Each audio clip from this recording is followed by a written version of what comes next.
मेरे प्यारे बच्चों, एक बार फिर से आप लोगों का स्वागत है इस ऑनलाइन क्लास में।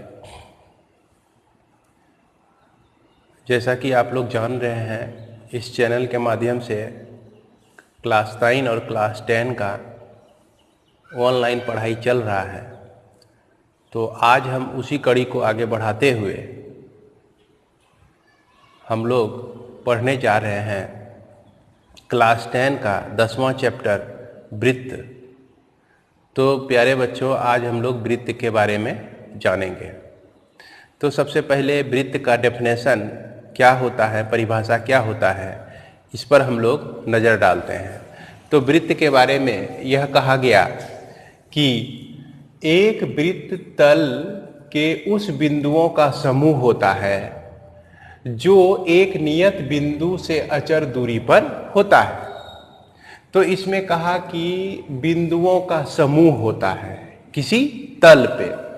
तो मान लीजिए ये बोर्ड आपका एक तल ही है, एक सरफेस है, और इस सरफेस पर बिंदुओं का समूह हमको लेना है। ऐसे आप देखा जाए तो इस बोर्ड पर बहुत सारे बिंदु आप बना सकते हैं, कहीं भी बिंदु डाल सकते हैं। इस तरह से कहीं भी बिंदु, अनंत बिंदु इस बोर्ड के ऊपर हम डाला जा सकता है।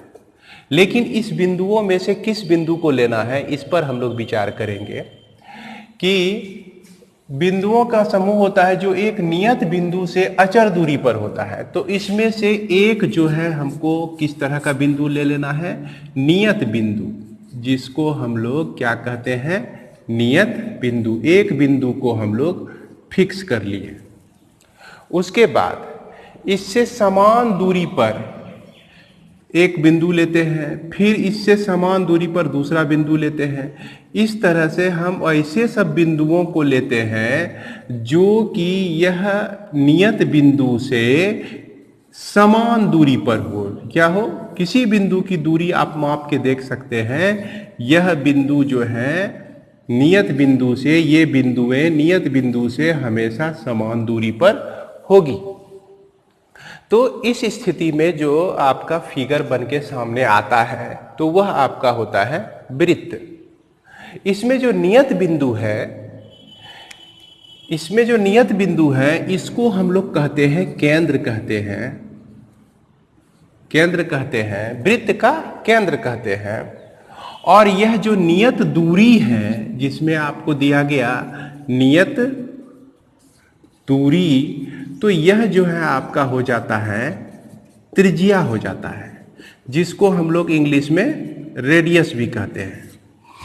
तो इस तरह से हम देख रहे हैं कि त्रिभुज का निर्माण हुआ, उसमें जो फिक्स दूरी है वह आपका त्रिज्या हो जाता है, और जो नियत बिंदु है वह आपका केंद्र हो जाता है। तो इस तरह से वृत्त का निर्माण होता है। तो अब दूसरे वृत्त को हम ड्रॉ करके देखते हैं। ये आपका क्या हो गया, एक वृत्त हो गया। इसके ठीक बीचों बीच क्या होता है, एक केंद्र होता है।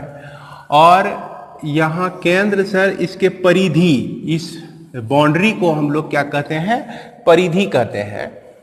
इसको हम लोग क्या कहते हैं, परिधि कहते हैं। और ये जो है आपका त्रिज्या हो गया। उसके बाद यह जो है आपका केंद्र हो गया। इस तरह से हमने देखा कि इस वृत्त के जो क्या क्या पार्ट हैं उसको हम लोग इसमें देख सकते हैं। इसमें क्या है, केंद्र है, त्रिज्या है और परिधि है। उसके बाद हम क्या करते हैं कि मान लीजिए कि यह वृत्त है, इस वृत्त में केंद्र से होकर एक लंबी रेखा हम इस तरह से दोनों पर वृत्त की परिधि से और केंद्र तो होते हुए एक रेखा हम लेते हैं, जिसको हम लोग क्या कहते हैं, व्यास कहते हैं।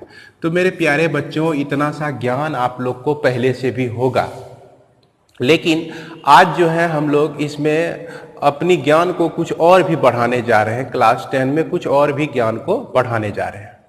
तो आप लोग इसे ध्यान से देखते रहें और समझने की कोशिश करें।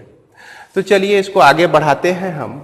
और आगे बढ़ाते हुए हम यहाँ पर कुछ आकृति हम ले रहे हैं, त्रिभुज, माफ करेंगे, वृत्त का। तो ये एक वृत्त हम ले लेते हैं, यह दूसरा वृत्त, और यह आपका तीसरा वृत्त। इसमें क्या करते हैं कि एक रेखा हमने इस तरह से ड्रॉ किया। पहले नंबर चित्र में जो है रेखा L और वृत्त आपका C1, और दूसरे चित्र में हम क्या करते हैं कि यह रेखा इस तरह से लेते हैं, लाइन को L2 को इस तरह से लेते हैं और यह वृत्त का नाम आपका C2। उसके बाद तीसरे वृत्त, यह जो C3 तीसरा वृत्त है, इसमें जो हम रेखा लिए हुए हैं इस तरह से लिए हुए हैं, जिसको हम लोग L3 कहते हैं। तो फिगर 2 हो गया, यह फिगर आपका 3 हो गया।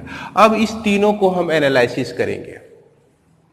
यहां पर हम क्या देखते हैं कि यह C1 वृत्त को यह रेखा नहीं काटती है, तो इसलिए इसे हम लोग अप्रतिच्छेदी रेखा कहते हैं। अप्रतिच्छेदी रेखा कहते हैं। किसको कहेंगे अप्रतिच्छेदी रेखा?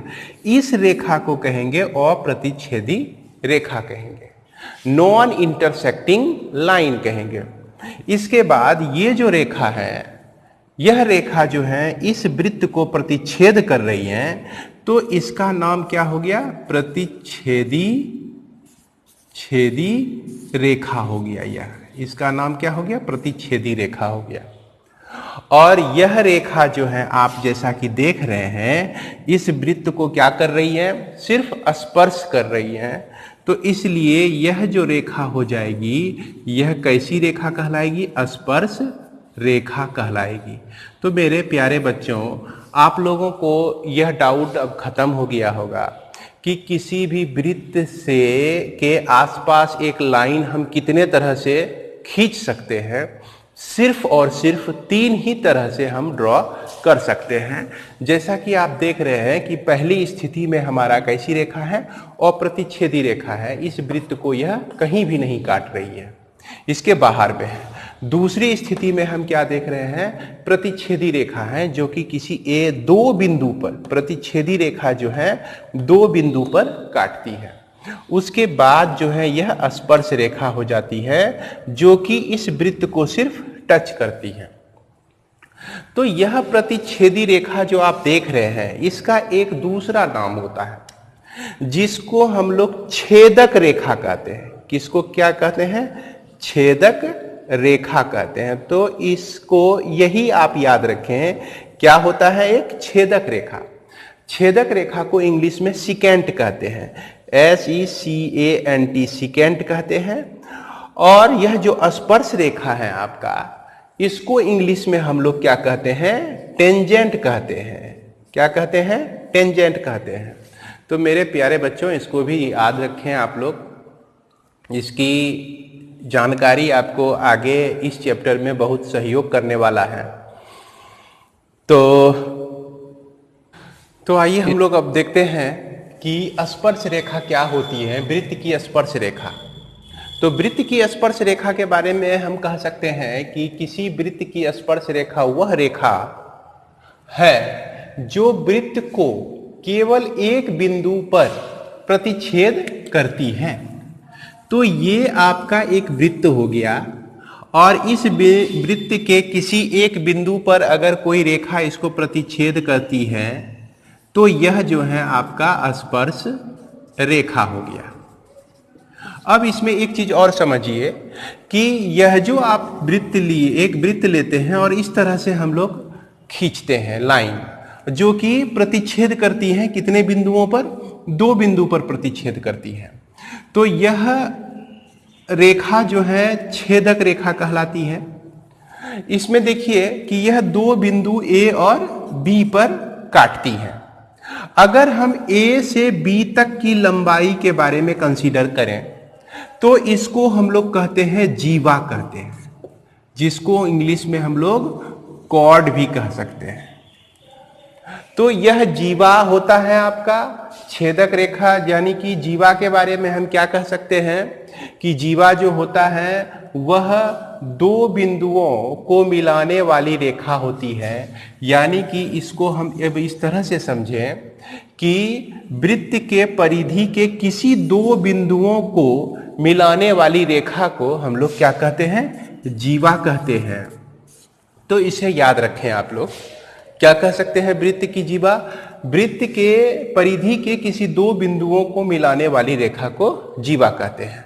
और इसमें बहुत सारे जीवा आप ड्रॉ कर सकते हैं, बहुत सारे जीवाओं को हम ले सकते हैं। अब इसमें ध्यान देना है कि जो जीवा सबसे बड़ी होगी, सबसे लार्जेस्ट लेंथ, जो जीवा जब से बड़ी होगी, वह जीवा जो होता है आपका व्यास होता है, वह सिर्फ एक ही हो सकता है। वह केंद्र से गुजरने वाली ही जीवा जो है सबसे लंबी होती है, इसलिए हम उसको व्यास भी कहते हैं। तो इसे आप लोग को ध्यान में रखना है। अब देखिए, इसी का दूसरा डेफिनेशन हमने दिया कि किसी वृत्त की स्पर्श रेखा छेदक रेखा की एक विशिष्ट दशा है। तो किसी वृत्त की स्पर्श रेखा जो है, ये छेदक रेखा, ये छेदक रेखा, ये छेदक रेखा, ये छेदक रेखा, इस तरह से छेदक रेखा, इस तरह से छेदक रेखा, बहुत सारे छेदक रेखा हम ड्रॉ कर सकते हैं। तो छेदक रेखा की एक विशिष्ट क्या है, दशा है, जब संगत जीवा के दोनों सिरे संपाती होते हैं। तो यहां पर मेरे प्यारे बच्चों, संपाती का अर्थ समझिए कि जब एक बिंदु पर दूसरे बिंदु भी आ जाए, जब दोनों बिंदु का पोजीशन एक ही जगह हो, तो उस दोनों बिंदुओं को हम लोग क्या कहते हैं, संपाती कहते हैं। तो यहां पर जो आप देख रहे हैं कि बहुत सारे छेदक रेखाएं हैं, तो कहता है एक विशिष्ट दशा, एक ऐसी दशा जिसमें दोनों बिंदुएं, अब यहां पर देखिए, एक बिंदु, दो बिंदु, दोनों बिंदु आपका अलग अलग है।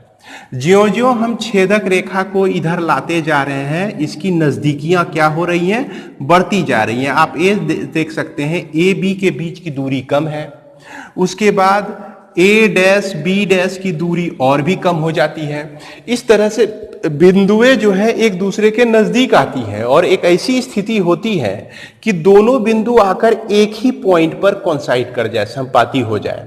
तो उस स्थिति में जो हमको छेदक रेखा प्राप्त होती है, उस छेदक रेखा को हम लोग क्या कहते हैं, स्पर्श रेखा कहते हैं। हमें उम्मीद है कि आप लोग स्पर्श रेखा बिल्कुल बढ़िया तरह से समझ गए होंगे। और यह स्पर्श रेखा जिस बिंदु पर स्पर्श करती है, वृत्त के जिस बिंदु पर स्पर्श करती है, उसको हम लोग स्पर्श बिंदु कहते हैं। इसको याद रखेंगे, क्या कहते हैं, स्पर्श बिंदु कहते हैं। अब जो यह स्पर्श बिंदु है, केंद्र से अगर स्पर्श बिंदु को हम मिला दें, तो हम जान रहे हैं कि यह जो होगी आपका क्या हो जाएगी, त्रिज्या हो जाएगी। यह जो त्रिज्या होती है, स्पर्श रेखा से होकर गुजरने वाली त्रिज्या स्पर्श रेखा पर लंबवत होती है। इसका थ्योरम हम आगे पढ़ेंगे। थ्योरम प्रमेय 10.1 में हम इसको देखेंगे कि किस तरह से त्रिज्या जो होती है स्पर्श रेखा के स्पर्श बिंदु से होकर अगर त्रिज्या जा रही है, तो वह स्पर्श रेखा के लंबवत होती है। तो इस तरह से मुझे उम्मीद है कि आप लोगों को स्पर्श रेखा समझ में आ गया होगा। इसके दैनिक जीवन में कुछ एग्जाम्पल से हम लोग समझ सकते हैं। जैसे कि आप देखते होंगे, साइकिल का पहिया जो है स्पोक से बना होता है, और हर एक स्पोक की लंबाई आप देख लीजिए बराबर होती है। जब वह क्या कहते हैं, रोड पर चलती है, मान लीजिए पहिया ही आप घड़काते हैं, या साइकिल की पहिया रोड के संपर्क में होती है, इस तरह से संपर्क में होती है, तो आप देख रहे होंगे कि वह पहिया जो है रोड पर स्पर्श करती है, यानी कि रोड उसके लिए एक टेंजेंट हो जाता है, और वह जो पहिया होता है सर्किल के लिए रोड अगर स्ट्रेट लाइन माना जाए तो वहां पर एक टेंजेंट की कल्पना की जा सकती है। और क्या है कि उसका जो स्पोक है, आप स्पोक अगर ध्यान से देखेंगे तो स्पोक देखेंगे कि रोड, हर एक स्पोक जब वह क्या कहते हैं नीचे आता है, जो भी स्पोक नीचे आता है वह रोड के लेवल से वर्टिकल होता है। इस तरह से हम लोग कह सकते हैं त्रिज्या जो होती है वह स्पर्श रेखा पर लंबवत होती है। उसके बाद दूसरा एग्जाम्पल हम ये दे सकते हैं, पानी खींचने वाला जो आप कुआं में एक घिरनी लगा रहता है जिस पे रस्सी को हम डालकर पानी को खींचते हैं। आप अपने बुक में इस चित्र को देख सकते हैं। तो रस्सी जो होता है उस घिरनी के ऊपर टेंजेंट की तरह होता है, स्पर्श रेखा की तरह होता है। तो इस तरह से हमारे दैनिक जीवन में बहुत जगह हमें स्पर्श रेखा का एग्जाम्पल मिलता है।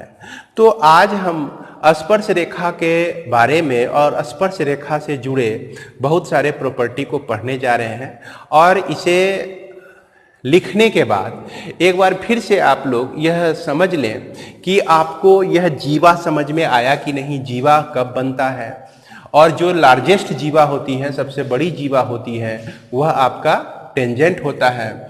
उसके बाद जीवा जो है यह छेदक रेखा क्या करती है, इसको अंदर बाहर इस तरह से दो बिंदुओं पर ही काटती है, और जीवा जो होती है दो बिंदुओं को मिलाने से प्राप्त होता है। यह आपका रेखाखंड होता है और यह आपका रेखा होता है, और यह आपका रेखा ही होता है, लेकिन इसकी लंबाई जो है हम अपने सुविधा के अनुसार निकाल सकते हैं। तो चलिए हम लोग इसको और आगे बढ़ाते हैं और देखते हैं आगे। आइए अब हम लोग देखते हैं प्रमेय 10.1 को। तो प्रमेय 10.1 को आप देखेंगे कि इसका कथन क्या कहता है कि वृत्त के किसी बिंदु पर स्पर्श रेखा स्पर्श बिंदु से जाने वाली त्रिज्या पर लंब होती है। तो यह कह रहा है कि वृत्त के किसी बिंदु पर स्पर्श रेखा, तो ये एक बिंदु पर हमने स्पर्श रेखा ले लिया है। इस तरह से आप स्पर्श रेखा इसमें खींच दिए हम। और क्या कहता है, स्पर्श बिंदु, ये आपका स्पर्श बिंदु हो गया, यहां तक समझ में आ गया। स्पर्श बिंदु से जाने वाली त्रिज्या, तो इस स्पर्श बिंदु से जाने वाली त्रिज्या के क्या होता है, आपका लंबवत होता है। इसको हमको प्रूफ करना है। तो इसको प्रूफ करने से पहले इस फिगर को मैं थोड़ा ठीक से बना दूं।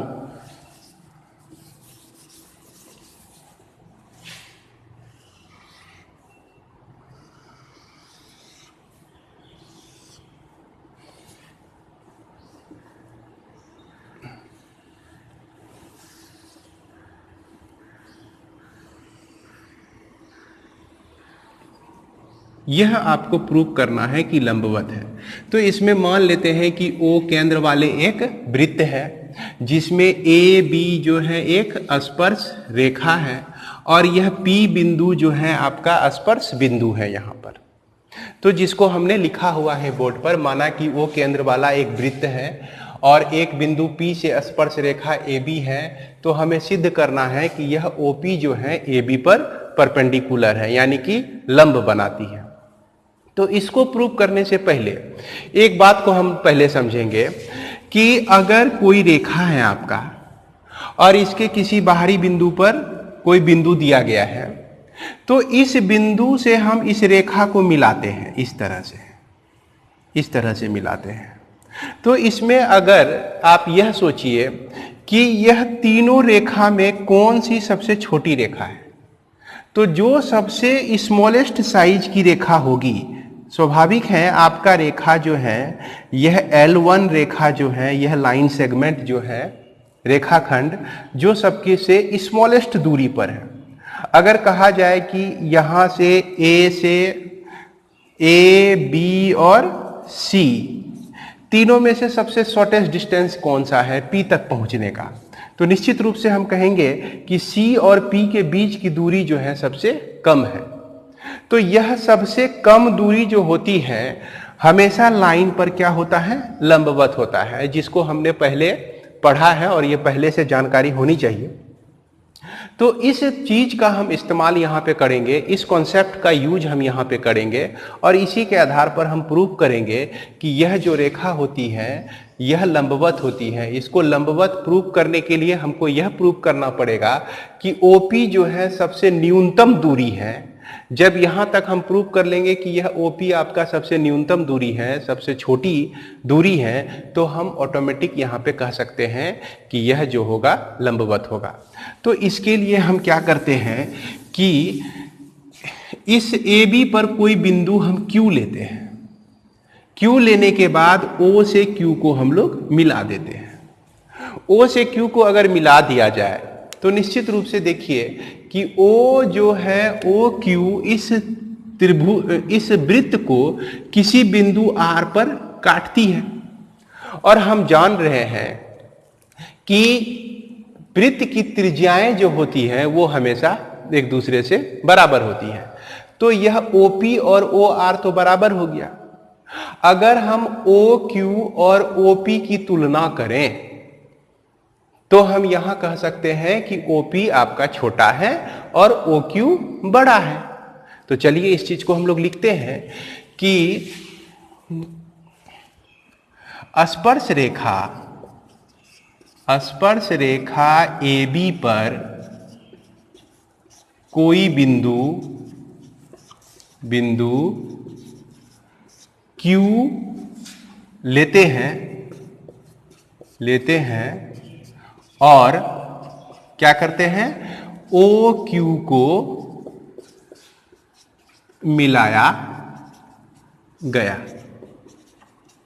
ठीक है, तो हम क्या देख रहे हैं कि OP बराबर OR है, ये आपका क्या हो गई, त्रिज्याएं हैं। त्रिज्याएं होगी तो यह बराबर होगी। अगर OP में हम को रहने दें और OR में हम प्लस कर दें RQ, इसमें कुछ हम बढ़ा देते हैं, तो निश्चित रूप से यह जो है आपका OP छोटा हो जाएगा। इस तरह से हम क्या लिख सकते हैं कि OP less than OQ, OP less than OQ। यह जो स्थिति है यह अन्य बिंदुओं के लिए भी सत्य है।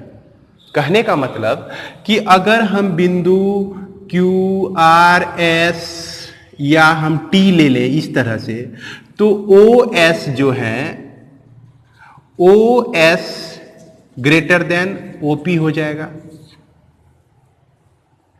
यानी कि OS जो है आपका बड़ा है। OT भी अगर लेते हैं हम लोग, OT भी बड़ा हो जाएगा OP पे। तो इसको लिख सकते हैं कि यह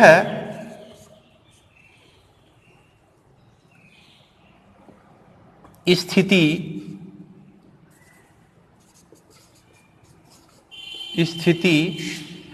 AB पर लिए गए अन्य बिंदुओं कौन कौन सा बिंदु हम लोग लिए थे, S लिए थे, T लिए थे, के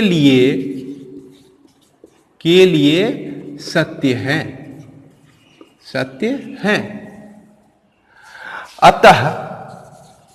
अतः OP सबसे छोटी दूरी है।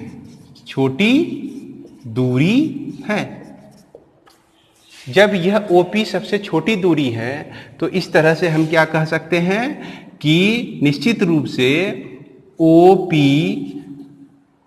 इस प्रकार OP जो है लंब होगा किसके ऊपर, AB के ऊपर। तो यही आपको प्रमाणित करना था। इस तरह से आप प्रमाणित कर सकते हैं। तो यहां पर जो है आप इस सब चीज को नहीं भी लिखेंगे तो चलेगा, यहां पर ST को नहीं भी लिखेंगे तो चलेगा। यानी कि यह दोनों जो गोल घेरा आपका दिया गया है, इस दोनों गोल घेरा को आप यहां से हटा दीजिए और बाद बाकी जो कुछ भी बचता है उसको आप लिख दीजिए। तो इस तरह से हम प्रूव कर सकते हैं एक्सरसाइज प्रमेय 10.1 को। सबसे छोटी दूरी है, इस प्रकार OP AB पर लंब हो जाती है, यही आपका प्रमाणित हो जाता है। चलिए इसके बाद हम लोग देखते हैं एक्सरसाइज 10.1 को देखेंगे, फिर उसके बाद अगले थ्योरम के तरफ हम लोग चलेंगे। तो आइए बच्चों हम लोग अब देखते हैं एक्सरसाइज 10.1 में तो मैं आपसे आग्रह करूंगा कि आप लोग अपनी बुक को निकाल लें और बुक को निकाल कर इसको देखें, एक्सरसाइज 10.1 को। और तो 10.1 में सबसे पहला नंबर यह क्वेश्चन है कि एक वृत्त की कितनी स्पर्श रेखाएं हो सकती हैं, इस पे हम लोग विचार करते हैं। तो चलिए एक वृत्त हम लोग खींचते हैं, जैसे कि ये एक वृत्त हम खींच दिए और इस पे कह रहा है कि कितनी स्पर्श रेखा हो सकती है। तो हम इस पॉइंट पर भी स्पर्श रेखा खींच सकते हैं, इस पॉइंट पर भी इस तरह से स्पर्श रेखा खींच सकते हैं।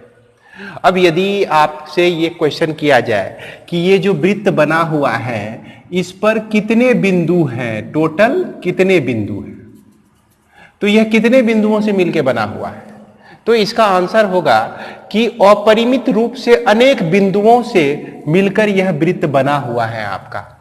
इसके बीच जितनी भी बिंदुएं हैं उसको हम लोग काउंट नहीं कर सकते हैं, गिनती नहीं कर सकते हैं। तो हम जान रहे हैं एक बिंदु पर एक स्पर्श रेखा खींची जा सकती है। तो जब इस पर बिंदु बहुत सारे हैं, अनंत बिंदु है, तो इस हर एक बिंदु पर एक एक स्पर्श रेखा खींचते हैं हम, तो इस तरह से स्पर्श रेखाओं की संख्या भी क्या हो जाएगी, अनंत हो जाएगी। बहुत सारी स्पर्श रेखाएं आप लोग खींच सकते हैं। इसीलिए पहला का आंसर जो है हम लोग क्या देंगे कि इसकी स्पर्श रेखा जो है अपरिमित रूप से अनेक है। यानी कि अगर आप अनेक स्पर्श रेखाएं लिख देते हैं या अनंत स्पर्श रेखाएं लिख देते हैं तो भी यह ठीक ही होगा।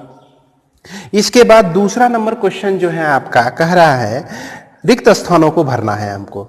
तो किसी वृत्त की स्पर्श रेखाएं उसे डैश बिंदुओं पर प्रतिच्छेद करती है। तो इसमें ही चर्चा किया गया कि स्पर्श रेखा जो है कितने बिंदु पर कट करती है, सिर्फ एक बिंदु पर काटती है। इसलिए यहां पर पहले वाले में खाली जगह पे हम क्या भर देंगे, एक भर देंगे। उसके बाद दूसरा नंबर क्वेश्चन है वृत्त के दो बिंदुओं पर प्रतिच्छेद करने वाली रेखा को डैश कहते हैं। वृत्त के दो बिंदुओं पर प्रतिच्छेद करने वाली रेखा को क्या कहते हैं। तो इस क्लास को अगर आप ध्यान से देख रहे होंगे इस वीडियो को तो आपको मालूम ही होगा। तो वैसी रेखा को क्या कहते हैं, छेदक रेखा कहते हैं। इसके बाद हम लोग देखें कि एक वृत्त की डैश समांतर रेखाएं हो सकती हैं। तो एक वृत्त की डैश समांतर रेखाएं हो सकती हैं। अब इस पे हम विचार करते हैं कि अगर एक वृत्त हम लोग इस तरह से ड्रॉ कर दें और स्पर्श रेखा, अगर ये स्पर्श रेखा है हमारा, तो स्पर्श रेखा एक लाइन हो गई।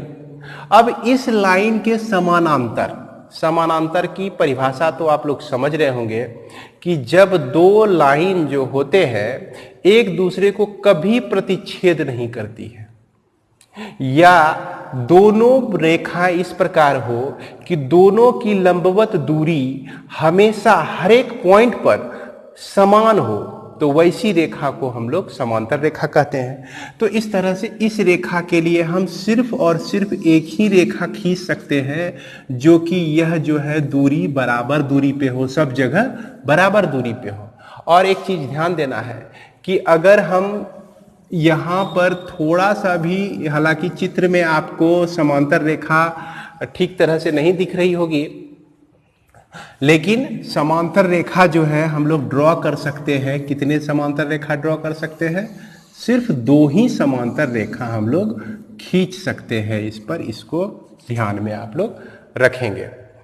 अब यदि क्या कहते हैं थोड़ा सा भी हम तिरछा अगर खींचते हैं, जैसा कि आप फिगर को देखिए कि हमने एक लाइन इस तरह से खींचा और एक लाइन इस तरह से खींचा, तो ये दोनों रेखा को जब हम इस तरह से पीछे की तरफ बढ़ाते हैं तो ये दोनों रेखा कहीं ना कहीं जाके आपस में मिल जाती है।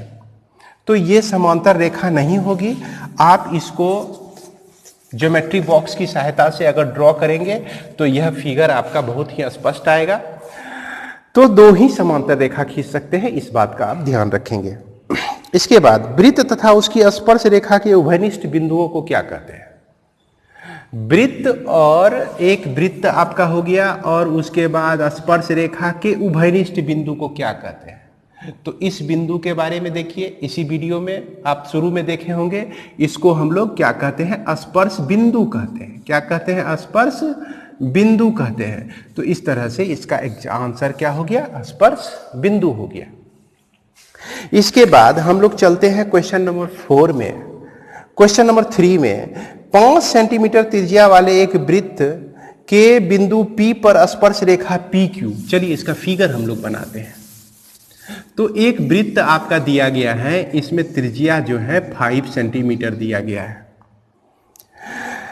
स्पर्श रेखा PQ, स्पर्श रेखा जो है इस तरह से PQ खींचा गया, PQ ड्रॉ किया गया।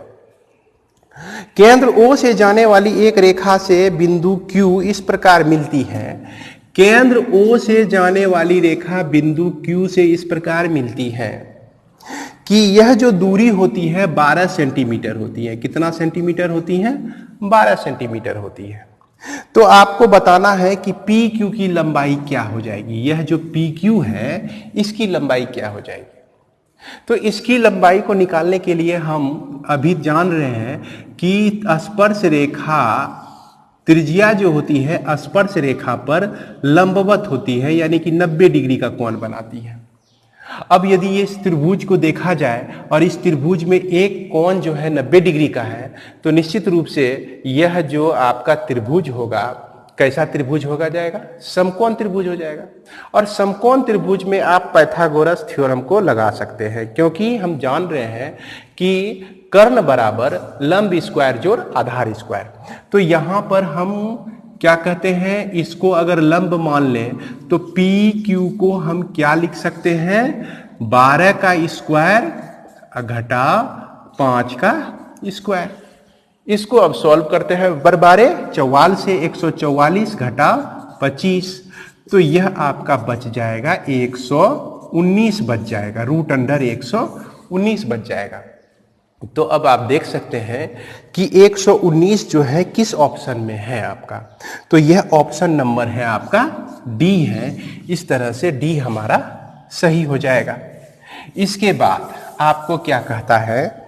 चौथा नंबर देखिए, ध्यान देंगे कि एक वृत्त खींचिए। चलिए एक वृत्त खींच लेते हैं। एक वृत्त हमने खींच लिया। उसके बाद कहता है कि एक दी गई रेखा के समांतर 2 ऐसी रेखाएं खींचिए, उसमें से एक स्पर्श रेखा हो और दूसरी छेदक रेखा हो। एक रेखा आपको दी गई है, बाहर में या कहीं पर भी दी गई है, इसके समांतर एक रेखा आपको खींचना है जो कि स्पर्श रेखा है। तो इसको हम इस तरह से खींच सकते हैं। यह आपका क्या हो गया? स्पर्श रेखा हो गया। उसके बाद यह यहां पे लिख दीजिए स्पर्श रेखा हो गया यह। और उसके बाद कहता है एक रेखा ऐसे खींचिए जो कि छेदक रेखा है। तो यह जो रेखा है आपका कैसा हो गया? छेदक रेखा हो गया। तो इस फिगर को जो आप बनाएंगे तो ज्योमेट्री बॉक्स का यूज करेंगे, जिसको गांव की बोलचाल भाषा में हम लोग कंपास कहते हैं। तो इस ज्योमेट्री बॉक्स को आप लोग यूज करेंगे। सर्किल खींचने के लिए आप डिवाइडर का इस्तेमाल करेंगे। तो इस तरह से आप यह फिगर बना सकते हैं। तो इस चीज को आप लोग लिख लेंगे और समझ के लिखेंगे। जितना भी आप लोगों को अभी तक बताया गया है उसको कॉपी में नोट डाउन जरूर करें और उसका फोटो खींचकर व्हाट्सएप के माध्यम से हमें जरूर भेजें, ताकि हमें यह समझ में आए कि आप लोग इसको समझ रहे हैं, ठीक से पढ़ रहे हैं।